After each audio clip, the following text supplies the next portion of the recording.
Bonjour.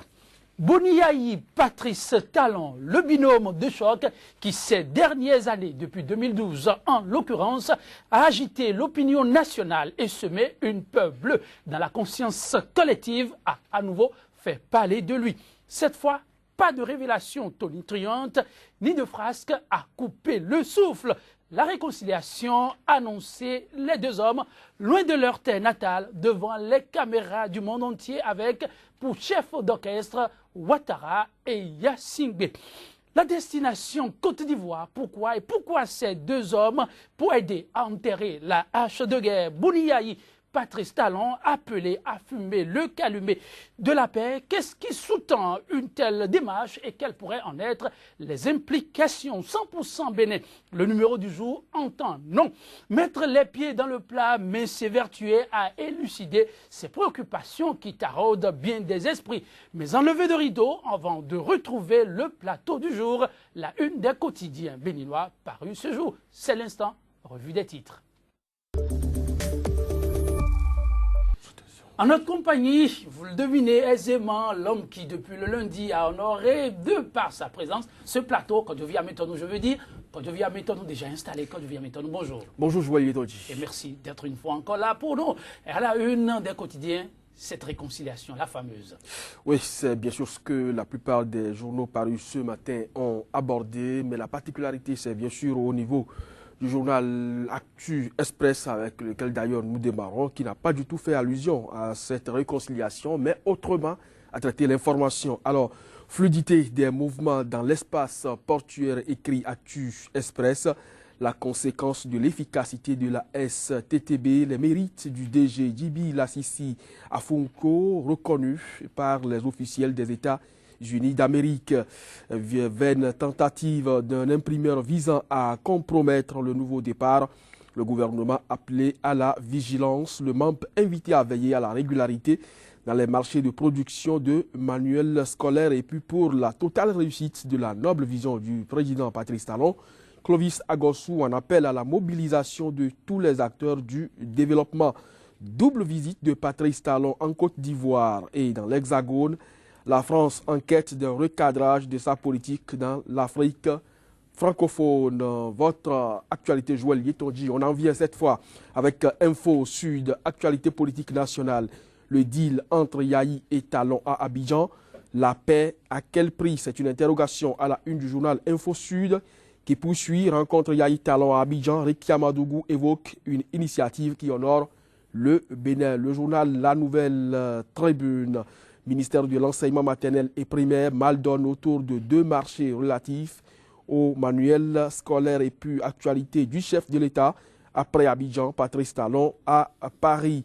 Le journal La Source de l'information, conférence de Yalta ou de poste d'Ambis à Abidjan entre Ado, Yahi-Fort et Talon. Qui capitule, Patrice Talon ou Boni Yahi? Une interrogation également à la une de ce journal qui parle donc de nécessité de préserver les idéaux chers à la rupture. Le journal La Tribune de la capitale, après le premier conseil des ministres du gouvernement de la rupture, le deuxième conclave gouvernemental très attendu par les populations chroniques, réconciliation Yahi Talon, le linge sale du Bénin lavé à Abidjan.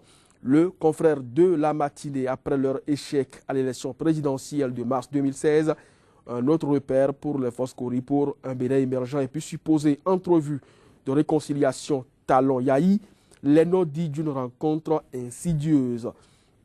Le journal Le Pays émergent, réconciliation à Abidjan, voici ce qui s'est réellement passé. Laurent Métognon, Patrice Talon a sali le peuple.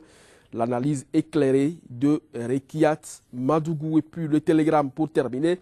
Polémique autour de la réconciliation Talon-Yahi en Côte d'Ivoire. Ce qu'on doit comprendre, c'est bien sûr ce que propose le journal Le Télégramme. Kodjovi Ametonou, merci et on se dit à demain pour un nouveau rendez-vous. Oui, si tout va bien et que la presse de temps en temps puisse nous apporter la moisson nécessaire pour combler donc les attentes de nos téléspectateurs. Ils sont à l'écoute et j'imagine qu'ils seront honorés aussi. Ce rendez-vous, on se dit donc à demain avec la même disponibilité. Tout à fait. Mesdames, Messieurs, le débat se poursuit. C'est l'instant 100% Bénin, le plateau, mais juste après ceci. Sika TV fait désormais escale dans chacun des pays africains. Escale numéro 1, le Bénin.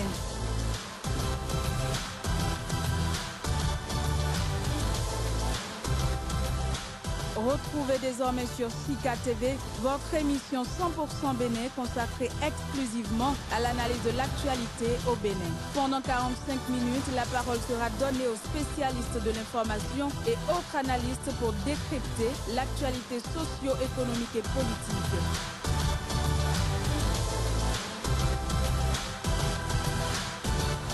« 100% Bénin, c'est du lundi au vendredi sur Sika, le vrai visage de l'actualité en Afrique. Menaces, attaques frontales, invectives, déballage à mettre les nerfs à fleur de peau. C'est fait observer entre deux amis d'hier devenus par des concours de circonstances des ennemis jurés, tous désormais du passé pour se déplacer au bon vieux temps ayant conduit Yayi Boni au sommet de l'État en 2006. Si pour d'aucuns, c'est bien de cela qu'il est question. Pour d'autres, toute autre frange donc de la population, le mystère est tout entier. D'autres parlent carrément de nouvelles farces pour la République. Réconciliation, Yayi, talon, dupé béni pour le régime de la rupture ou un marché de dupes qui dissimule bien ses tenants et aboutissants. Deux invités pour mener la réflexion à nos côtés. Un analyste politique habitué de ce plateau, je vais nommer Francis Laleye. Francis Laleye, bonjour. Bonjour Joël. Merci pour la disponibilité. En face de lui, vous le devinez, le voyez, Médéric François Gongo, journaliste, éditorialiste et promoteur du quotidien béninois d'information Actu Express. Médéric François Gongo, bonjour. Bonjour Joël, bonjour Francis. Bonjour téléspectateurs et téléspectatrices. Réconciliation, quelle lecture en faites-vous, Francis Laleye, depuis Abidjan? Ben écoutez, je crois que c'est l'actualité, c'est la grosse actualité du moment. Ça a un peu surpris tout le monde, mais comme toujours en matière diplomatique, ce qui se passe, ce que vous voyez n'a pas commencé le jour même. Ça veut dire pour moi qu'il y a eu des demandeurs. Vous savez, c'est comme un vieux couple. Un couple qui s'est aimé follement et qui à un moment donné s'est déchiré. Ils ne peuvent se réconcilier que s'ils le souhaitent et s'ils estiment chacun des deux y avoir intérêt. Et comme dans un vieux couple, vous ne pouvez jamais savoir exactement ce qui s'est passé. Ça appartient aux deux. Vous ne pouvez pas dire tel avait complètement tort, tel avait complètement raison, etc. C'est vraiment, l'image du vieux couple me paraît vraiment bonne pour illustrer un peu cette situation. Et je pense que, donc, il faut, pour que ça marche, qu'il y ait ou que les deux soient demandeurs, qu'il n'y ait qu'un demandeur ou deux, il faut que les deux y trouvent intérêt. Et pour ça, il faut des personnes qui ont la confiance des deux pour les écouter et qui ont en même temps l'influence ou l'autorité nécessaire pour pouvoir se faire entendre d'elles. Médéric François Gongo. Oui, je crois qu'il est toujours bon de se réconcilier après avoir fileté, après avoir fait des affaires ensemble et après s'être vu dos à dos par rapport aux intérêts individuels et quelque peu égoïstes sur le dos de la population. Je crois que Boni Yayi s'est retrouvé en invité surprise à une rencontre qui, pour moi, de mon observatoire d'analyste, se révèle être demandé beaucoup plus par l'Hexagone dans l'optique d'un recadrage de sa politique dans l'Afrique francophone suite à la débâcle, suite au déniement du peuple béninois par rapport à cette tentative de recolonisation du pays. Je crois bel et bien que la lecture a été bien faite par les autorités françaises qui, dans la logique d'éviter que le cas béninois, la maturité du peuple béninois qui s'est exprimé, le refus du peuple béninois de continuer par adouber le colonisateur qui, du reste, dans le cadre de la coopération multilatérale et bilatérale, n'est que d'une infime contribution au budget de l'État béninois, je crois bel et bien que l'Hexagone a voulu, et nous allons y revenir, recadrer sa politique en s'appuyant sur deux satellites je veux parler du président Faure, je veux parler du président Ouattara. Je le crois d'autant plus que le cadre ne semble pas être le plus approprié, les personnes ne semblent pas être les mieux indiquées pour servir, j'allais dire, de plat, pour servir de table à ce qu'on mette des plats de résistance pour une potentielle, pour une plausible réconciliation qui pourrait bel et bien commencer au Bénin et non dans un pays où nous avons encore 2000 prisonniers politiques et non dans un pays où la présence de quelqu'un qui s'est retrouvé invité, je veux parler du président Faure, héritier du timonier de triste mémoire, n'est pas forcément un exemple de démocratie. Francis Lalayé, je ne suis pas du tout, mais alors vraiment pas du tout, j'en suis bien désolé, dans cette logique-là. Je ne crois pas du tout que ce soit quelque chose. Je ne suis pas non plus pour voir systématiquement derrière les initiatives de nos chefs d'État la main de la France. Systématiquement. Je n'en suis pas du tout sûr. On est en analyse. On ne peut écarter aucune hypothèse a priori. Bien entendu, ça c'est la base de l'analyse. Mais je ne crois pas, non. Je ne pense pas du tout que ça aille aussi loin. J'ai dit tout à l'heure de façon un peu sibylline, pour que ça marche comme dans un vieux couple que vous voulez réconcilier, ou qui a envie de se réconcilier, il faut que chacun des deux y trouve intérêt. Chacun des deux doit en avoir éprouvé le besoin, sinon ça ne marche pas.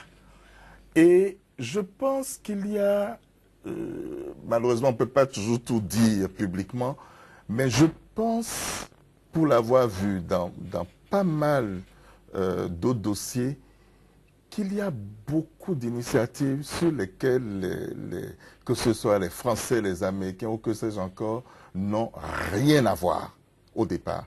Il y a des initiatives auxquelles ils se lient après. Il y a des initiatives qui les arrangent, mais qui ne sont pas systématiquement, qui ne sont pas toujours suscitées par eux. Et l'une des particularités justement de la sous-région, parce que le Conseil de l'Entente a été évoqué dans cette affaire-là. Et les pays en question sont membres du Conseil de l'Entente. Et vous avez une façon, depuis un certain nombre d'années, de résoudre les problèmes qui peuvent se poser dans la sous-région. Si c'est entre des pays qui sont juste membres du Conseil de l'Entente, ça peut se faire à ce niveau-là. Si ça déborde, ça peut être dans le cas de l'UEMOA. Si ça déborde encore, ça peut être dans le cas de la CEDEAO. Et je puis vous dire que sur pas mal de dossiers électoraux par exemple, vous avez des initiatives comme ça, des médiations. Et vous avez, au contraire, vous avez les Français, les Américains, les puissances internationales qui justement savent qu'aujourd'hui, ce n'est plus... Et vous avez un peu effleuré cette partie-là même, évidemment pas dans la même logique. Mais qui savent justement que pour ces choses-là, c'est mieux que ça soit fait par les Africains eux-mêmes. Donc, il y a des moments où les gens peuvent le suggérer. Mais dans ce cas-là... Vous n'y croyez pas. Mais non. Francis Lalayé, l'image de vieux couple que vous évoquez, oui.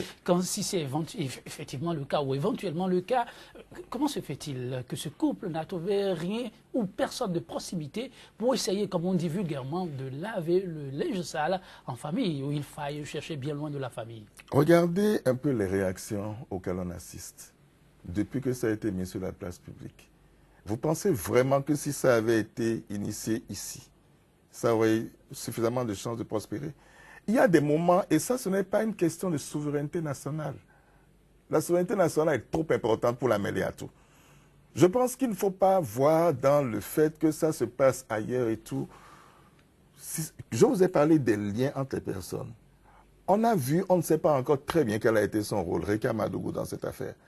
On sait qu'elle a des liens qui sont assez forts avec le président togolais, que ça fait déjà plusieurs années, je pense depuis